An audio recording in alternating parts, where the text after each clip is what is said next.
আমরা এই মুহূর্তে যেই গাছের তলায় দাঁড়িয়ে আছি এই গাছটির বাংলা নাম হচ্ছে নাগলিঙ্গম। নিশ্চয়ই একটু কেমন মনে হচ্ছে নাগলিঙ্গম?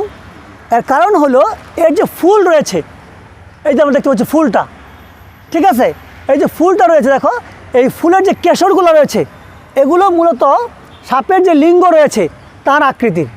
এই জন্য পূর্বের ভেষজবিদরা এই গাছটির নাম দিয়েছে নাগলিঙ্গম, অর্থাৎ ফুলের যে কেশর তার আকৃতি অনুযায়ী নামটা হয়েছে নাগলিঙ্গম। ব্যাপারটা বোঝা গেল তো? আচ্ছা, এটির বৈজ্ঞানিক নাম হচ্ছে করপ্টিয়া গিয়ানেন্সিস।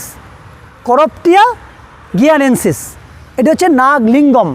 এটা বর্তমানে কিছুটা দুষ্প্রাপ্য হয়ে যাচ্ছে এবং বাংলাদেশে খুব কম সংখ্যক জায়গায় এই নাগলিঙ্গম গাছ রয়েছে। এবং নাগলিঙ্গমের আমাদের ইউনানিতে খুব বেশি ব্যবহার আমরা দেখতে পাই না, তবে এটার যেই ফুল রয়েছে এই ফুলে কিন্তু আছে ক্লোরোফর্ম।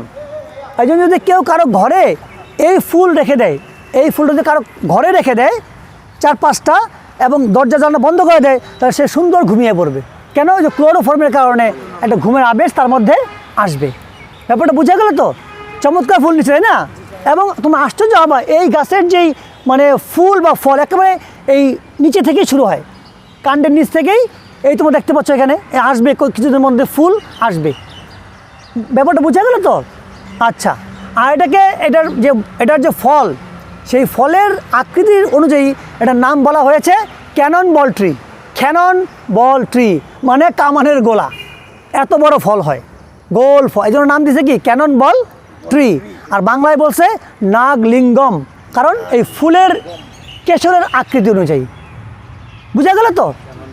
ক্যানন বল ট্রি বা নাগলিঙ্গম।